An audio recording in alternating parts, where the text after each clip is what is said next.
Nous venons dans ces pays pour chercher la vie, pour travailler, pour réussir et pour aider nos familles.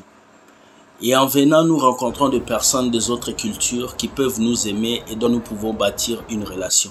C'est ainsi qu'Amel, une maman de 3 enfants, est arrivée en France. Elle a rencontré son mari, ils ont eu 3 enfants. Le couple est allé très bien jusqu'au point où les problèmes de couple ont commencé. Amel a décidé de divorcer et de partir. Alors son mari n'était pas d'accord avec cette décision. Amel a disparu. Pendant plusieurs jours, on la cherchait, on ne la trouvait pas. Alors on s'est rendu compte que son mari était un boucher à Grigny. Alors on est venu voir son mari. En posant des questions, son mari vient d'avouer qu'il a tué Amel. Et lorsqu'ils ont fouillé dans l'appartement du frère de son mari, ils ont trouvé le corps de la femme coupé en morceaux, mis dans un frigo. Regardez jusqu'où un homme peut aller s'il ne contrôle pas ses émotions. Alors Amel a été tuée, coupée en morceaux comme du bétail, et elle a laissé des enfants orphelins. Nous devons tirer une leçon de cette histoire. Ce n'est pas tous ceux-là qui disent qu'ils vous aiment réellement. Aujourd'hui, vaut mieux être célibataire, vivre mieux que de se marier, de se faire détruire. Jamais le célibat a tué quelqu'un.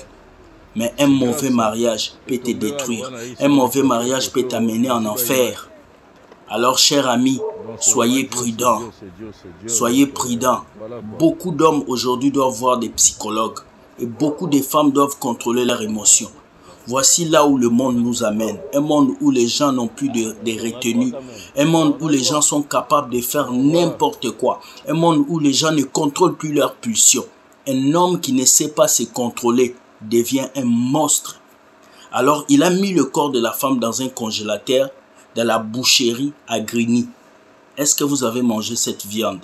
On ne sait pas. Mais tout ce qu'on sait est que cet homme qui est à droite a tué sa femme et l'a coupée en morceaux. Que Dieu aide les hommes à pouvoir se contrôler. Lorsqu'il y a un problème dans un couple, tu n'as pas besoin de faire du mal à ta femme. Sors, créez d'autres situations. Quand ça ne marche pas, prenez le temps de discuter et de prendre des décisions qu'il faut. Mais ne vous faites pas du mal. Bonne soirée et que ça enseigne aux générations futures à ne pas donner vos cœurs à n'importe qui. Bonne soirée et bye.